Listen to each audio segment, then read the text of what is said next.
আচ্ছা, এমন একটা মুহূর্তের কথা কি ভাবা যায়? মানে যখন আপনি একদম নিশ্চিত যে আপনি ঠিক, কিন্তু পরিস্থিতিটা কেমন যেন হাত থেকে বেরিয়ে যাচ্ছে। হুম। হয়তো বসের সাথে স্যালারি নিয়ে কথা বলছেন, বা ধরুন নিউ মার্কেটে দর কষাকষি চলছে। আর দোকানদার কিছুতেই এক দাম থেকে নামতে চাইছে না। একদম বুকের ভেতর একটা অস্বস্তি হয়, তাই না? হ্যাঁ, আর এটা তো আমাদের ছোটবেলা থেকেই শেখানো হয়, তাই না? যে মানে একটু মানিয়ে নাও, কম্প্রোমাইজ করে চলো। ঠিক। কিন্তু এই মানিয়ে নিতে গিয়ে প্রায়ই নিজের প্রাপ্যটা ছেড়ে দিতে হয়। পরে মনে হয়, ইস, কথাটা যদি ওভাবে না বলে অন্যভাবে বলতাম। কিন্তু যদি বলি, এমন একটা উপায় আছে যেখানে জেতার জন্য তর্ক করতে হয় না, মানে জোর না খাটিয়ে শুধু কিছু মনস্তাত্ত্বিক কৌশল ব্যবহার করে পরিস্থিতি নিজের নিয়ন্ত্রণে আনা যায়। আর আজ আমরা ঠিক এই ব্যাপারটাই সনভভাবে আলোচনা করব। আমাদের আলোচনার ভিত্তি হল এফবিআইয়ের প্রাক্তন লিড হস্টেজ নেগোশিয়েটর ক্রিস ভসের লেখা বিখ্যাত বই নেভার স্প্লিট দ্য ডিফারেন্স। এই বইটার নাম তো আমি অনেক শুনেছি। এটা কি শুধু জিম্মি উদ্ধারের মতো বড় বড় ঘটনার জন্য? মজার ব্যাপার হলো একদমই না। এই বইয়ের কৌশলগুলো আমাদের দৈনন্দিন জীবনের যে কোনো দর কষাকষির জন্য অবিশ্বাস্য রকম কার্যকর। তাহলে চলুন এই জগৎবিখ্যাত নেগোশিয়েটরের অস্ত্রগুলো আজ আমরা হাতে কলমে শিখে নিই। এই আলোচনা হয়তো আমাদের কথা বলার, শোনার আর পৃথিবীকে দেখার দৃষ্টিভঙ্গিটাই বদলে দেবে। আচ্ছা, প্রথমেই একটা বড় ভুল ধারণা ভাঙা যাক। আমরা ভাবি আলোচনা মানে যুক্তি দিয়ে কাউকে বোঝানো। হ্যাঁ, আমার যুক্তিগুলো ঠিকঠাক সাজিয়ে বলতে পারলেই তো কাজ হয়ে যাওয়ার কথা। কিন্তু বাস্তবটা হলো মানুষ আসলে যুক্তি দিয়ে চলে না, চলে আবেগ দিয়ে। হ্যাঁ, এটা তো আমি নিজের ক্ষেত্রেই দেখেছি। কোনো একটা জিনিস ধরুন কিনে ফেলার পর নিজেকে হাজারটা যুক্তি দিয়ে বোঝানোর চেষ্টা করি যে এটা কেন দরকার ছিল, একদম। যদিও কেনার সিদ্ধান্তটা ছিল পুরোপুরি আবেগের বশে। আমরা বেশিরভাগ সিদ্ধান্তই আবেগের উপর ভিত্তি করিনি, তারপর সেটাকে ঢাকার জন্য যুক্তির একটা আবরণ তৈরি করি। আচ্ছা। আর সমস্যাটা হলো, আপনি যত বেশি যুক্তি দেবেন, সামনের মানুষটা সে তো তত বেশি ডিফেন্সিভ হয়ে পড়বে। সে তখন আমার কথা শুনবে না, বরং মনে মনে নিজের পাল্টা যুক্তি সাজাতে থাকবে। ঠিক এখানেই আসে ট্যাকটিক্যাল এমপ্যাথি বা কৌশলী সহানুভূতির ধারণাটা। এক মিনিট, সহানুভূতি বা এমপ্যাথি মানে কি? তাহলে তার কথায় রাজি হয়ে যাওয়া, সে যা বলছে তা মেনে নেওয়া? না না, একদমই না। এটাই সবচেয়ে বড় ভুল ধারণা। ট্যাকটিক্যাল এমপ্যাথি মানে প্রতিপক্ষের কথায় সাইড দেওয়া নয়। তাহলে এর মানে হলো তার অনুভূতি আর দৃষ্টিভঙ্গিটাকে বোঝা। সে কি অনুভব করছে, কেন করছে, এটা যখন আপনি তাকে বোঝাতে পারবেন, তখনই আসল কাজটা হবে। মানে তাকে ফিল করানো যে তাকে বোঝা হচ্ছে। হ্যাঁ, যখন একজন মানুষ অনুভব করে যে তাকে সত্যিই বোঝা হচ্ছে, তখন তার মস্তিষ্ক শান্ত হয়, সে আর আপনাকে শত্রু ভাবে না, তখন সে আপনার কথা শোনার জন্য প্রস্তুত হয়। দারুণ ব্যাপার। কিন্তু এটা করব কিভাবে? ধরুন আমার বস রেগে গিয়ে বলছেন এই প্রজেক্টের বাজেট নিয়ে আর এগোনো সম্ভব না। আমি কিভাবে তাকে বোঝাবো যে আমি তার অবস্থাটা বুঝতে পারছি? এর জন্য একটা অবিশ্বাস্য রকম সহজ কিন্তু শক্তিশালী কৌশল আছে। নাম হলো মিররিং, মানে আয়নার মতো প্রতিফলন। মিররিং? হ্যাঁ, আপনি শুধু তার কথার শেষ কয়েকটি শব্দ বা মূল ভাবটা একটা প্রশ্নবোধক সুরে পুনরাবৃত্তি করবেন। বস যখন বললেন বাজেট নিয়ে এগোনো সম্ভব না, আপনি শান্তভাবে শুধু বলবেন, এগোনো সম্ভব না। মানে শুধু এইটুকু বললেই হবে? উনি কি বিরক্ত হবেন না? ভাববেন না যে আমি মজা করছি? না না, অবাক করার মতো ব্যাপার হলো তিনি তা ভাববেন না। যদি আপনার বলার সুরটা মানে শান্ত আর জিজ্ঞাসু হয়, তাহলে এটা জাদুর মতো কাজ করে। কিভাবে? এর দুটো কারণ আছে। এক, এটা তাকে বোঝায় যে আপনি তার কথা খুব মন দিয়ে শুনছেন, যা আপনাদের মধ্যে একটা সংযোগ তৈরি করে। আচ্ছা। আর দুই, এরপর যে নীরবতা তৈরি হয়, সেটা তাকে তার কথা আরও ব্যাখ্যা করতে বাধ্য করে। সে হয়তো তখন বলবে, হ্যাঁ, আসলে ওপর থেকে খরচ কমানোর জন্য খুব চাপ আসছে। বাহ! আর তখন আমি আবার মিরর করতে পারি, খরচ কমানোর চাপ আসছে। একদম। এই প্রক্রিয়ায় অনেক সময় সে নিজেই সমস্যার এমন সব দিক তুলে ধরে যা সে আপনাকে শুরুতে বলতেই চায়নি। বলার চেয়ে শোনার এই কৌশলটা যে কোনো তর্ক থামিয়ে দিতে পারে।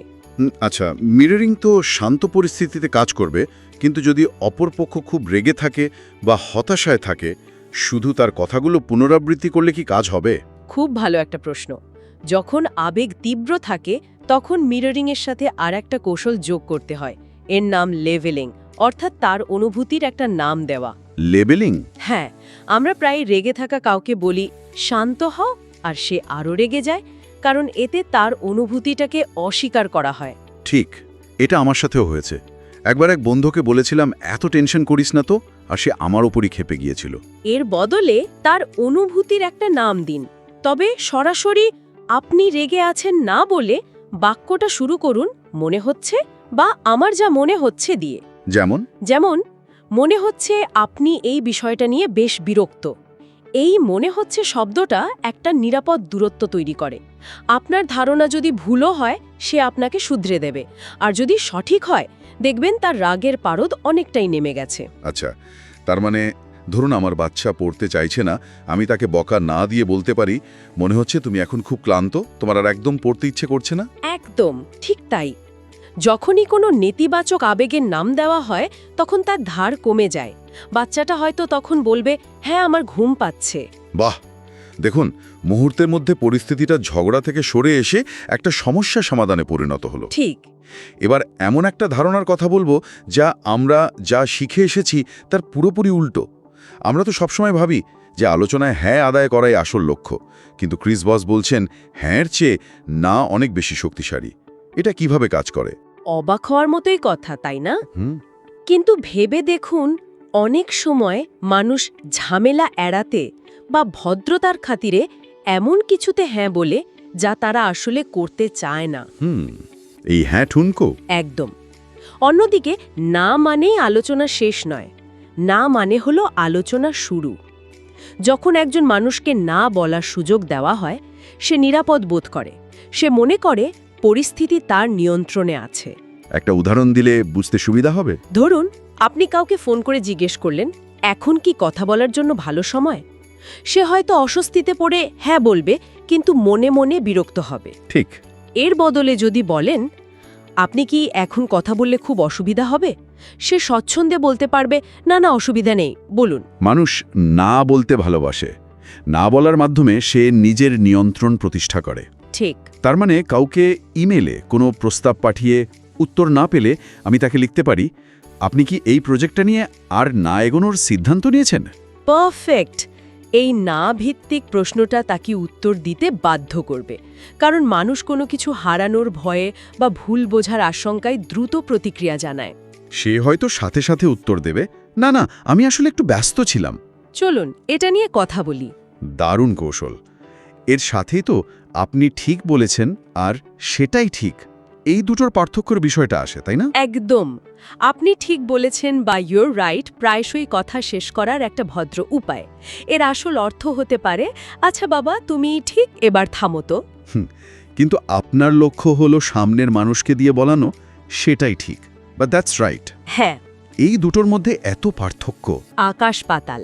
সেটাই ঠিক হলো একটা উপলব্ধির মুহূর্ত, যখন অপরপক্ষ অনুভব করে যে আপনি তার মনের কথাটি, তার পরিস্থিতিটা হুবহু বুঝতে পেরেছেন, তখন সেই কথাটা বলে। আচ্ছা, এফবিআই এর একটা বিখ্যাত জিম্মি ঘটনার কথা বলি। ক্রিস ভস এক সন্ত্রাসীর সাথে ঘন্টার পর ঘন্টা কথা বলছিলেন। তিনি কোনো দাবি মানছিলেন না, হুমকিও দিচ্ছিলেন না। শুধু কথা বলছিলেন? হ্যাঁ, শুধু লেবেলিং ব্যবহার করে লোকটার জীবনের কষ্ট আর বঞ্চনার কথাগুলো বলছিলেন। মনে হচ্ছে তুমি অনেক অবিচারের শিকার হয়েছ, মনে হচ্ছে কেউ তোমার কথা শোনেনি, তাই আজ তুমি এই পথ বেছে নিতে বাধ্য হয়েছ, এই ধরনের কথা। তারপর কি হলো? এক পর্যায়ে ওই সন্ত্রাসী হাউমাউ করে কেঁদে ফেলে, বলে সেটাই ঠিক। ব্যাস। হ্যাঁ, ওই মুহূর্তেই খেলার মোড় ঘুরে গেল, কারণ তখন তাদের মধ্যে একটা বিশ্বাস আর একাত্মতার সম্পর্ক তৈরি হলো। এর কিছুক্ষণ পরে সে আত্মসমর্পণ করে। তার মানে এই সেটাই ঠিক মুহূর্তটা তৈরি করাই হলো আসল লক্ষ্য। একদম। আমরা যদি কারো সাথে কোনো সমস্যায় পড়ি, নিজের যুক্তি দেওয়ার আগে তার দিকটা এমনভাবে তুলে ধরতে হবে যতক্ষণ না সে বলে, হ্যাঁ আমি তো এটাই বলতে চাইছি, সেটাই ঠিক। ঠিক। যখনই সে এটা বলবে জানবেন বরফ গলে গেছে। এবার আসা যাক দর কষাকষির মূল জায়গায়। আমরা প্রায়ই ভাবি মাঝামাঝি রফা দফা করাই ভালো। হ্যাঁ, আমি চাইলাম 100 টাকা, দোকানদার চাইল 50, আমরা 75 টাকায় মিটিয়ে নিলাম। ক্রিস ভস তার বইয়ের নামেই বলছেন, নেভার স্প্লিট দ্য ডিফারেন্স, কখনো মাঝামাঝি রফা করবেন না। কিন্তু কেন? এটা তো একটা উইন উইন পরিস্থিতি মনে হয়। আসলে এটা একটা উইন উইন নয়, এটা একটা লুজার লুজার পরিস্থিতি। কারণ মাঝামাঝি সমাধান কাউকে পুরোপুরি সন্তুষ্ট করে না।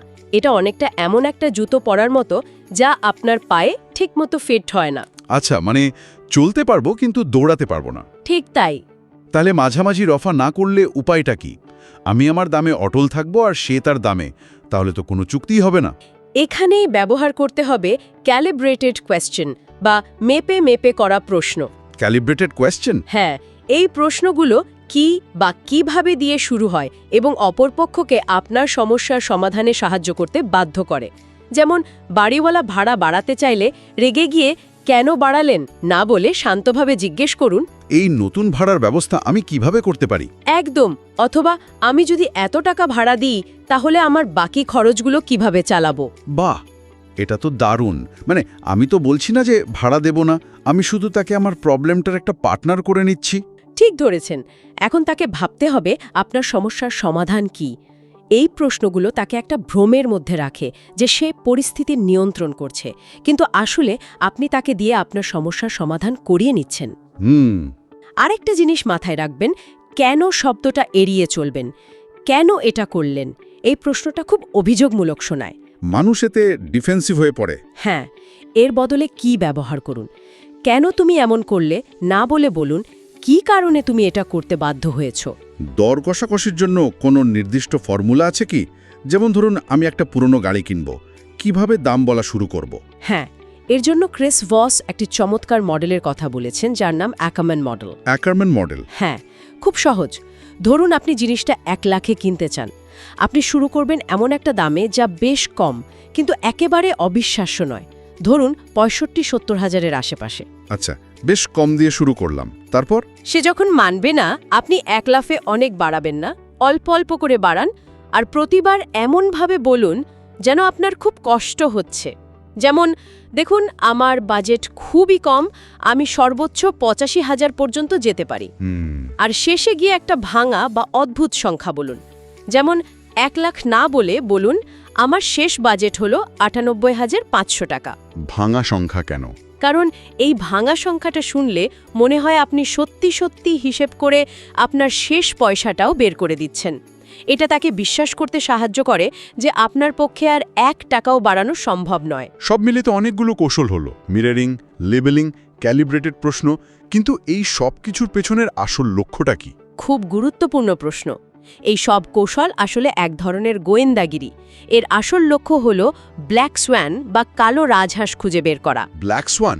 সে আবার কি? প্রাচীনকালে ইউরোপের মানুষ বিশ্বাস করত সব রাজহাঁস সাদাই হয়, যতক্ষণ না তারা অস্ট্রেলিয়ায় গিয়ে প্রথম কালো রাজহাঁস দেখল।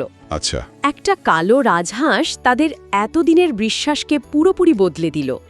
আলোচনার ক্ষেত্রে ব্ল্যাক সোয়ান হল সেই গোপন তথ্য যা আপনি জানেন না, কিন্তু যদি জানতে পারতেন তাহলে পুরো খেলার চিত্রটাই বদলে যেত। আমাদের দৈনন্দিন জীবনে এর উদাহরণ কি হতে পারে? ধরুন আপনার একজন সহকর্মী কিছুতেই একটা প্রজেক্টে সাহায্য করছে না। আপনি হয়তো ভাবছেন সে অলস বা অসহযোগী, কিন্তু আসল ব্ল্যাক সোয়ান হতে পারে যে তার বাড়িতে কেউ গুরুতর অসুস্থ, যার জন্য সে রাতে ঘুমাতে পারছে না। ও, এই একটা তথ্য জানার সাথে সাথে তার প্রতি আপনার পুরো দৃষ্টিভঙ্গি, আপনার আলোচনার কৌশল সবকিছু বদলে যাবে। তখন আর তার উপর চাপ সৃষ্টি না করে তাকে সাহায্য করার চেষ্টা করব। একদম। ও আচ্ছা, তার মানে এই যে আমরা শুনি যে বিক্রেতা হয়তো বাড়িটা তাড়াতাড়ি বিক্রি করতে চাইছে কারণ তার আর্জেন্ট টাকার দরকার, এটাই হলো ব্ল্যাক সোয়ান। নিরাপদ বোধ করাবেন। যখন সে বুঝবে আমি তাকে বিচার করতে নয়, বুঝতে এসেছি। হ্যাঁ, তখনই সে নিজে থেকে তার আসল কারণটা প্রকাশ করবে। সব মিলিয়ে যা বুঝলাম, আলোচনা কোনো যুদ্ধক্ষেত্র নয়, এটা আসলে একটা আবিষ্কারের প্রক্রিয়া। আর সহানুভূতি দেখানোটা দুর্বলতা নয়, বরং এটাই সবচেয়ে বড় শক্তি। অপরকে বুঝতে পারলে পরিস্থিতি নিয়ন্ত্রণ করা যায়। ঠিক তাই। এই কৌশলগুলো যখন দৈনন্দিন জীবনে প্রয়োগ করা শুরু হবে, তখন দেখবেন কেউ চেঁচিয়ে কথা বললেও আপনারা রাগ হচ্ছে না, বরং কৌতূহল হচ্ছে এই মানুষটার আচরণের পেছনের আসল কারণটা কি। তখন আর তর্কে জড়ানোর দরকার হবে না, তখন আপনি মানুষের মনের জট খোলার চেষ্টা করবেন। তাহলে আজকের আলোচনার মূল বার্তাটা কি দাঁড়ালো? মানে পরের বার কোনো কঠিন আলোচনায় বসার আগে কি বলবেন তা পরিকল্পনা করার পরিবর্তে কি জিজ্ঞাসা করবেন শুধু তার পরিকল্পনা করলে কেমন হয়? ঠিক, যদি তর্ক জেতার চেষ্টা ছেড়ে দিয়ে অপর মানুষটিকে বোঝার চেষ্টা করা হয় তাহলে কোনো অজানা ব্ল্যাক সোয়ান আবিষ্কার হতে পারে, কে জানে। তাই তো। মনে রাখতে হবে, লক্ষ্য কাউকে হারানো নয়, লক্ষ্য হলো নিজের শর্তে এমন একটা সমাধান খুঁজে বের করা যেখানে সবাই জিততে পারে। এই ছিল আজকের আলোচনা। আশা করি আপনাদের ভালো লেগেছে। নমস্কার।